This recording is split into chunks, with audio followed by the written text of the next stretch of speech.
સુરેન્દ્રનગર જિલ્લાના ગોમટા ગામમાં ફૂડ પોઈઝનિંગની ઘટના સામે આવી છે। ગોમટા ગામમાં એક સામૂહિક પ્રસંગ દરમિયાન ભોજન બાદ ઘણા લોકોને અચાનક તાવ, ઉલટી અને ડાયરિયાની અસર થઈ હતી।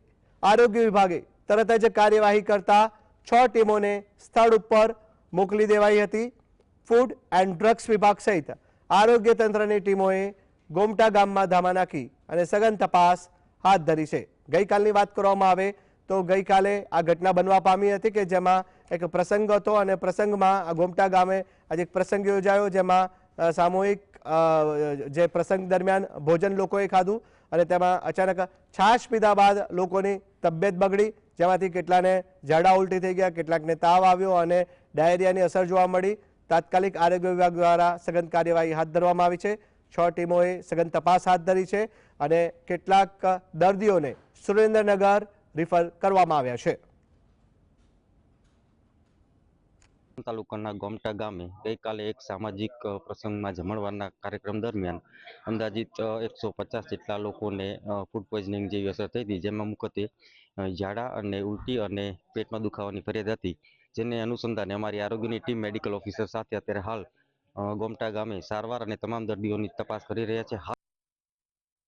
સુરેન્દ્રનગર જિલ્લાના વઢવાણ તાલુકાના ગોમટા ગામે જે ફૂડ પોઈઝનિંગની અસરની ઘટના બની છે। અંદાજિત 200 થી વધુ લોકોને જે ઝેરી ખોરાક ખાધા બાદ તેમની તબિયત લથડી જવા પામી છે।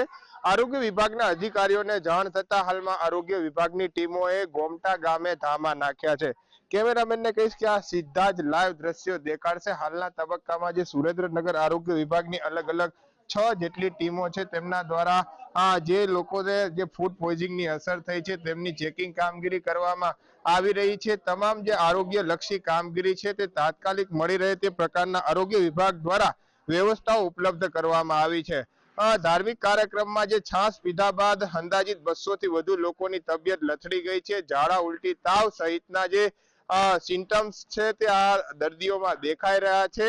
કોઈ મોટી ઘટના ન બને અને વધુ તબિયત ન લથડે તે માટે આરોગ્ય વિભાગના અધિકારીઓ પણ અહીં દોડી આવ્યા છે। તમામ જે દર્દીઓ છે, અસરગ્રસ્ત લોકો છે, તેમની ચેકિંગ કામગીરી કરવામાં આવી રહી છે, તેમને દવાઓ આપવામાં આવી રહી છે અને વધુ તબિયત લથડતી દેખાય તો તેમને 108 અને એમ્બ્યુલન્સ મારફતે સુરેન્દ્રનગર રિફર કરવાની તૈયારી પણ હાલમાં આરોગ્ય વિભાગની ટીમો દ્વારા દેખાડવામાં આવી રહી છે। હવે આ જે ફૂડ હતું તે ક્યાંથી આવ્યું હતું અને કેમ આમાં ઝેર પ્રસરી ગયું તે એક સળગતો સવાલ છે। કાલે ફૂડ એન્ડ ડ્રગ્સ વિભાગની જે ટીમો છે તેમના દ્વારા અલગ અલગ પ્રકારના નમૂનાઓ લેવામાં આવશે, લેબોરેટરી ટેસ્ટ માટે મોકલવામાં આવશે। ત્યારબાદ જ જે આ ફૂડ પોઈઝનિંગનું સાચું કારણ છે તે બહાર આવી શકશે। પરંતુ હાલના તબક્કામાં 200 થી વધુ લોકોની તબિયત લથડતા આરોગ્ય વિભાગની ટીમોમાં પણ દોડધામ મચી જવા પામી છે અને 6 જેટલી ટીમો છે તે ગોમટા ખાતે સ્ટેન્ડ બાય રાખી અને તમામ જે અસરગ્રસ્ત દર્દીઓ છે તેમની સારવાર શરૂ કરવામાં આવી છે। Fazal Chauhan, GSTV news, Surendranagar.